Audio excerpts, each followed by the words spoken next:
오늘은 하나님의 충성, 하나님께 충성이라는 제목을 가지고 말씀 나누도록 하겠습니다. 오늘 함께 나눌 이 주제인 충성은요, 저에게 조금은 친근한 주제가 아닐까 생각을 해보게 됩니다.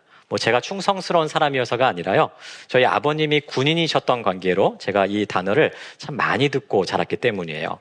대한민국 국군의 경례 구호는 기본적으로 충성입니다. 그래서 많은 부대가 이 구호를 경례로 사용을 하고 있죠. 여러분, 군에서 이 충성이라는 단어를 공식적으로 경례 구호로 사용하는 이유가 뭘까요?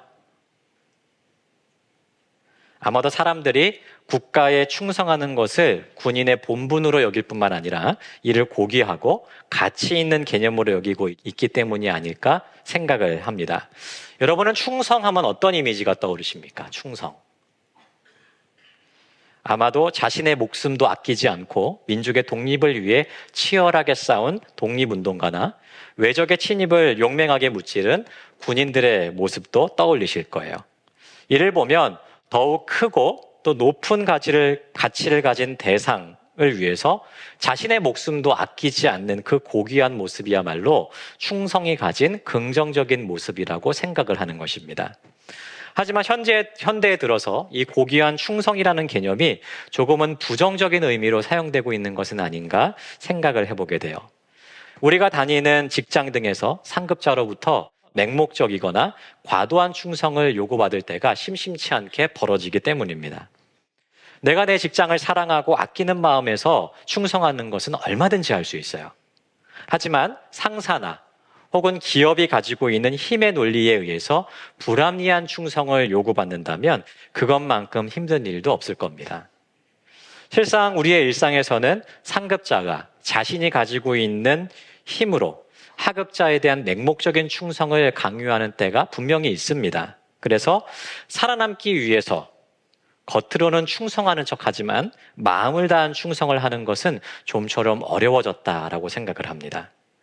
반대로 생각해 볼까요?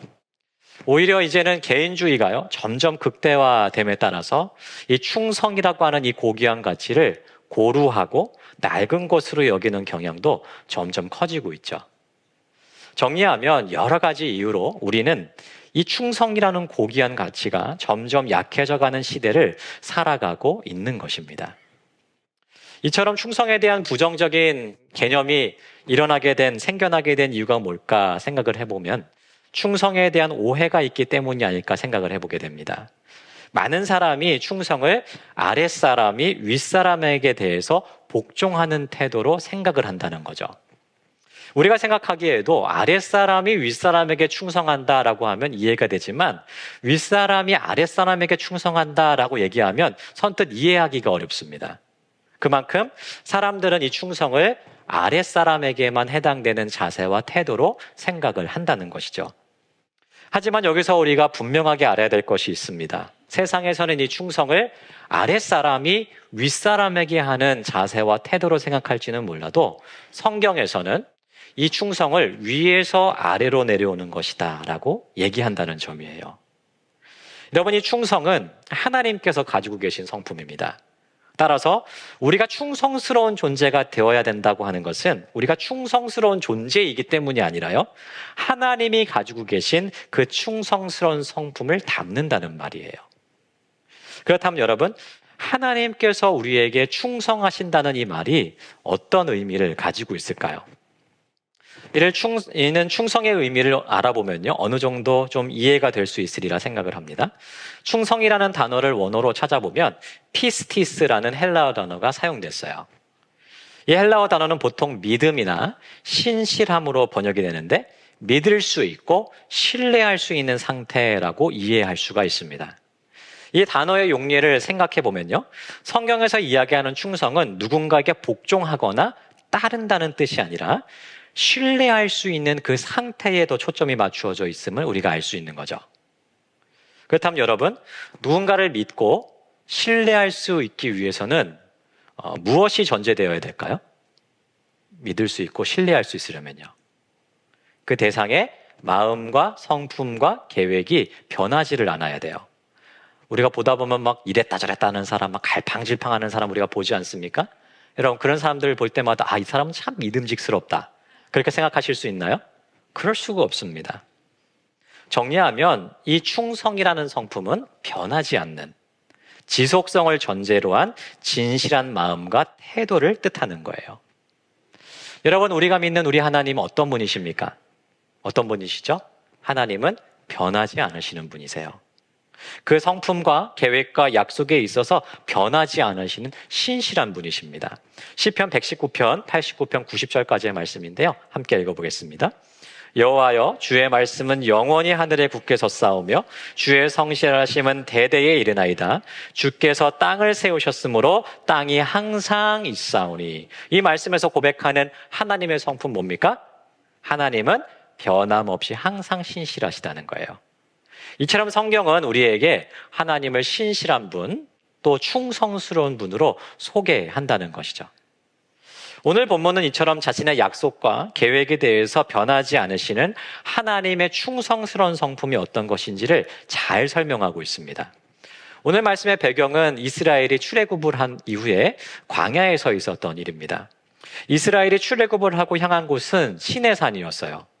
여기서 하나님께서 지도자인 모세를 산 위로 부르셔서 율법을 수요하고 계셨습니다. 근데 여러분, 곧 어떤 사고가 일어났죠?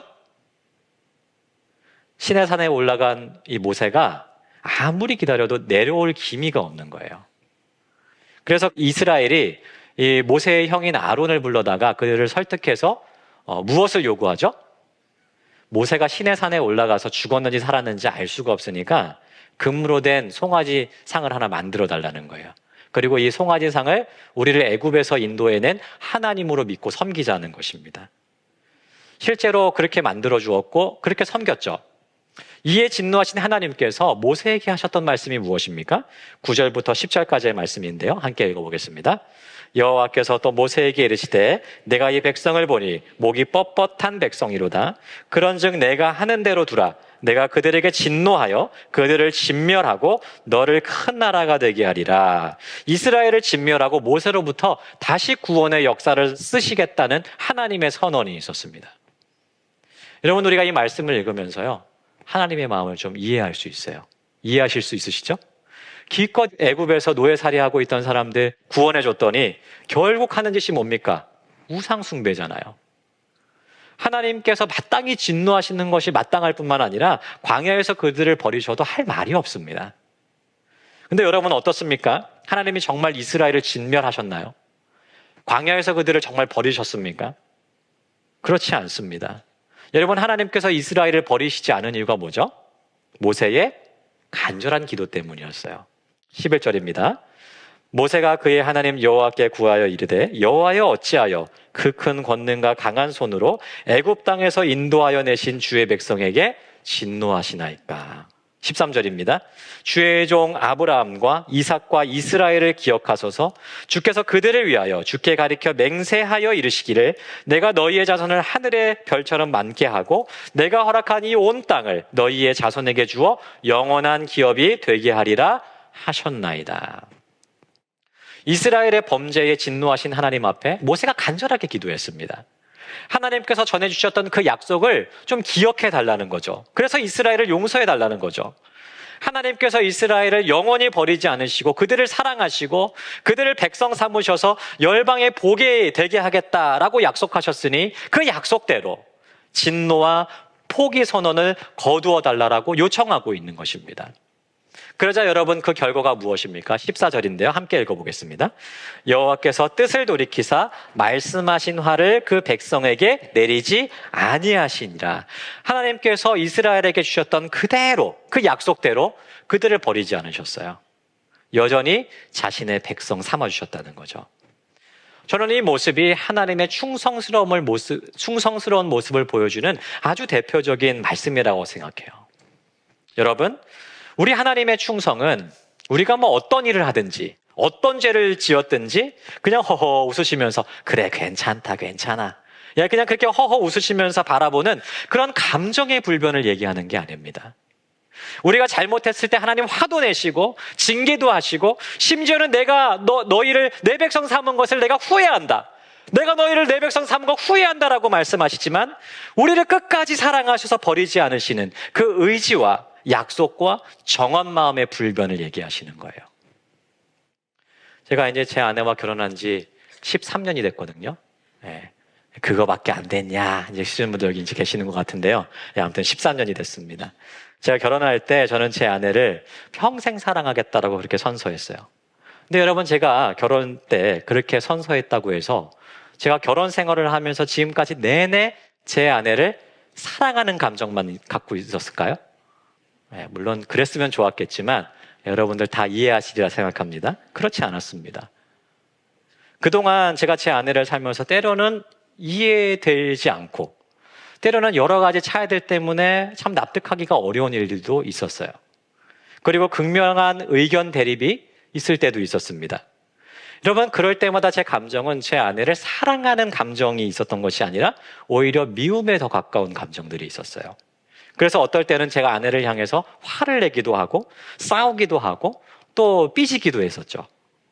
이처럼 제가 제 아내를 향해서 항상 사랑하는 감정을 품는 것은 아니지만, 그렇다고 해서 제가 저의 아내와 싸울 때마다 제가 아내를 버리거나 혹은 나의 아내와 헤어져야 되겠다라고 생각하지 않고 여전히 사랑으로 그 관계를 유지하고 있는 이유는 하나입니다. 물론 제 안에 아내를 사랑하는 감정도 바뀌지 않았어요. 하지만 제가 하나님 앞에 저에게 한 몸으로 주신 내 아내를 평생 사랑하겠다라는 그 정한 마음, 하나님 앞에 결단한 그 정한 마음, 그 충성스럽고 그 신실한 마음이 바뀌지 않았기 때문입니다. 저는 하나님의 충성도 이와 마찬가지라고 생각해요. 하나님은 우리를 버리지 않으시고 평생 너희를 사랑하겠다, 영원히 너희를 사랑하겠다라고 약속하셨어요. 그렇다고 해서 하나님이 우리의 잘못을 보고도 그냥 아무렇지도 않는 그런 그 감정이 바뀌지 않는 것이 아니라는 거죠. 하나님께서는 우리의 죄악을 보시고 화를 내시기도 하고 분노하시기도 하십니다.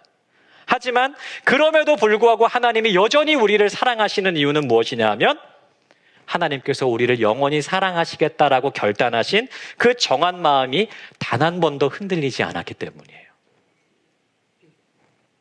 여러분, 우리 한번 좀 돌아봤으면 좋겠습니다. 우리 자신을. 여러분, 우리는 어떤 사람들입니까? 하나님 앞에요. 성경에 등장하는 이스라엘의 모습이요, 끊임없이 하나님을 배도하고 떠나고 우상을 섬기는 이스라엘의 죄악은 결국 우리잖아요. 우리는 충성스러운 사람들이 아닙니다. 스스로 잘 알고 계시리라 생각해요. 어떨 때는 하나님을 잊고 살아가기도 하고, 어떨 때는 죄의 유혹에 빠져서 허덕일 때도 있습니다. 어떨 때는 하나님보다 우상을 더 사랑하여서 그것에 충성하며 살아가기도 하죠.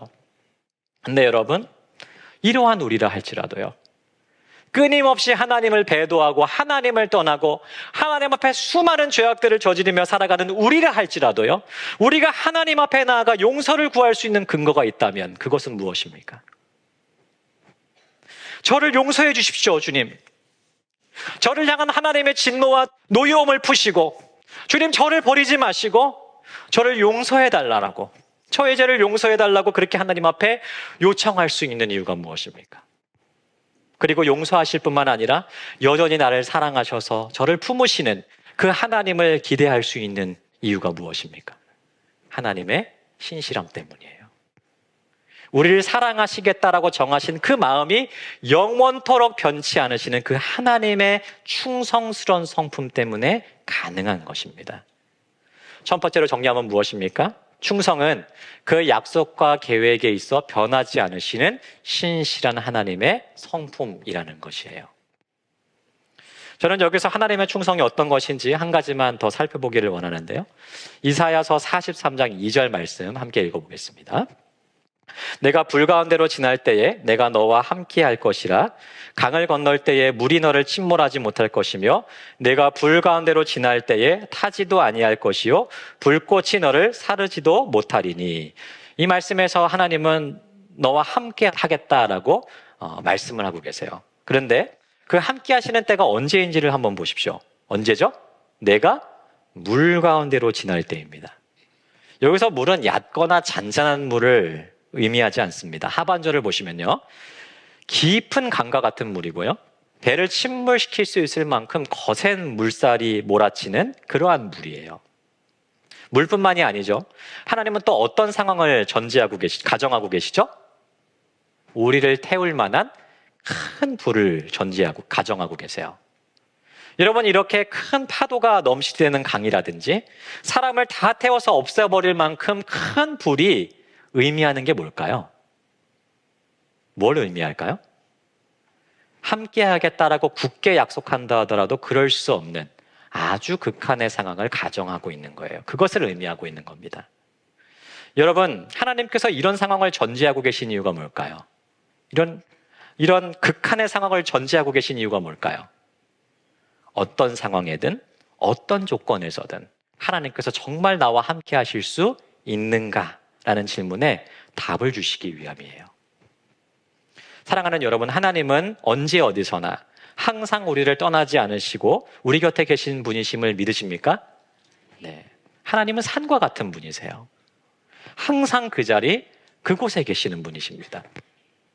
사람은 함께 하겠다라고 하는 약속을 지키지 못할 때가 많죠. 아무리 굳게 약속을 하고 마음을 먹어도 그 사람의 능력이 부족하거나 혹은 상황이나 환경의 변화에 따라서 그 약속을 지키지 못할 때가 많아요. 하지만 우리 하나님은 다르시다는 거죠.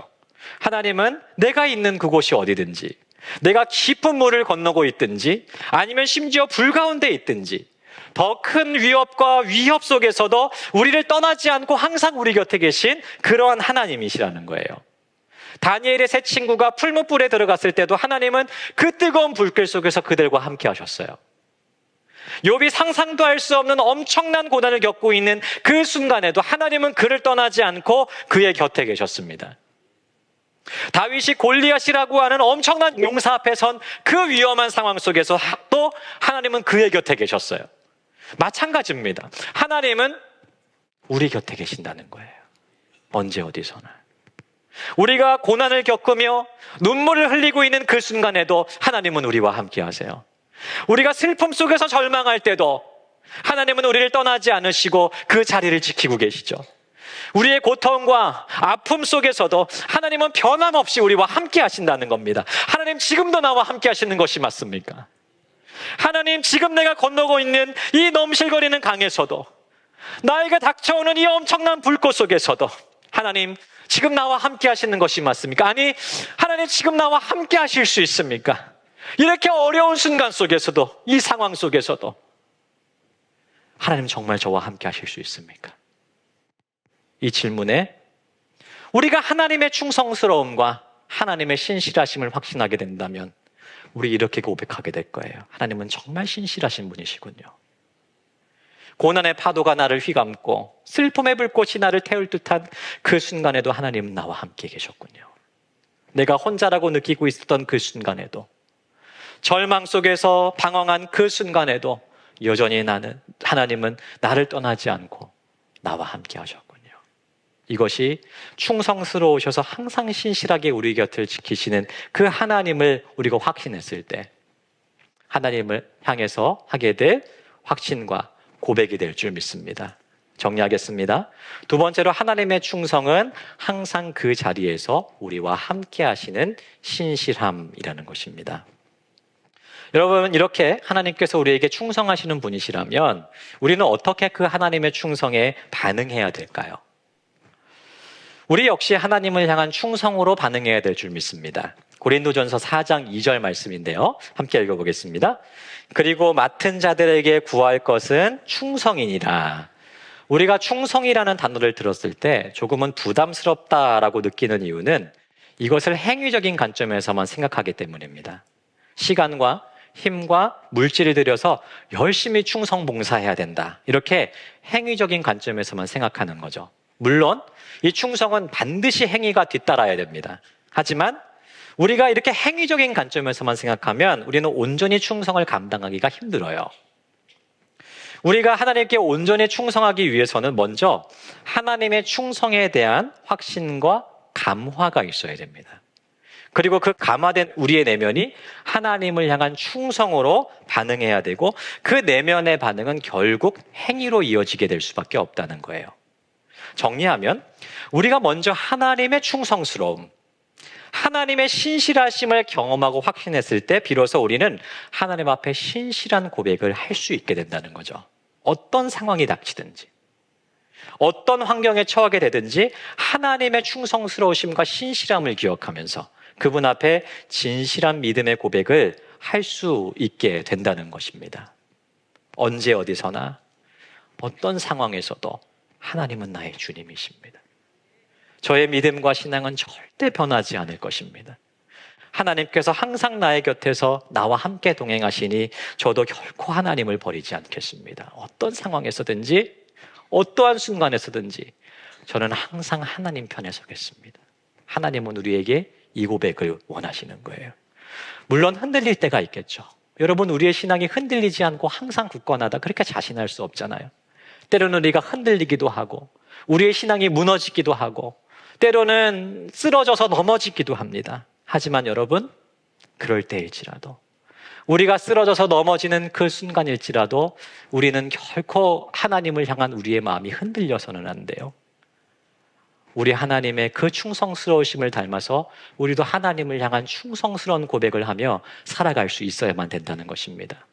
우리의 내면이 그렇게 하나님을 향해 우리의 정한 마음이 흔들리지 않을 때 하나님은 우리를 그분을 충성스럽게 섬기는 자리로 불러주실 겁니다. 사랑하는 여러분, 우리 각자의 처소에서, 그곳이 어디든지요, 그곳이 우리의 가정이든지 우리의 직장이든지 우리의 학교이든지 그곳이 어디든지 상관없이 하나님을 향한 진실한 믿음이 흔들리지 않을 뿐만 아니라 충성스럽게 주님을 섬기는 우리 모두가 되기를 주님의 이름으로 축복합니다. 그것이 우리가 가져야 될 하나님을 향한 충성이에요. 이처럼 하나님을 향한 믿음과 그 중심이 흔들림 없이 고백되는 것이 하나님을 향한 충성이라면 저는 이웃을 향한 충성 역시도 이와 비슷한 모습일 것이라 생각해요. 충성이라는 이 성품의 열매는 하나님을 향한 것이기도 하지만 더불어 내 이웃을 향한 것이기도 해야 된다는 거죠. 우리는 이웃을 향해서도 변함없는 충성으로 대해야 됩니다. 세상 사람들은 자신의 유익과 처지에 따라서 자꾸 자신을 바꾸죠.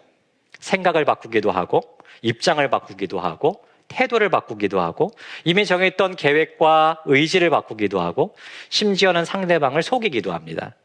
하지만 하나님 나라의 백성은 이웃을 대할 때 그 마음의 속임이나 태도의 변함없이 항상 진실하게 대해야 된다는 거예요.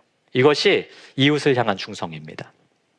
만약 제가 여러분들에게 충성스러운 사람이 되려면 어떻게 해야 될까요? 제가 충성스러운 사람이 되려면요. 목사로서 그 중심이나 마음이 변하지 않고 항상 굳건하여서 우리 성도님들과 함께하는 거예요. 어떨 때 보면 꼭 필요할 때 찾으면 없는 사람들 있죠? 그게 아니라 제가 여러분들에게 충성스러운 사람이 되려면 누군가가 저를 필요로 할 때 항상 그 자리에 있고 그 자리에 있을 뿐만 아니라 사람과 공동체를 향한 저의 진실함과 사랑과 목사로서의 태도와 자세와 뜻과 행위가 변질되지 않고 항상 그 중심을 지켜나가는 것이라 할 수 있겠어요. 여러분이 이웃에게 충성스러운 사람이 되는 길도 이와 비슷할 것이라고 생각합니다. 저 사람은 참 믿을 만해. 저 사람은 참 그 자리에 항상 그 자리를 지키고 있어. 저 사람은 참 믿음직스러워. 여러분, 이러한 말을 듣는 것, 여러분, 이것이 우리가 충성스러운 사람으로 이웃에게 충성스러움을 살아갈 때 받게 될 말이라고 생각해요.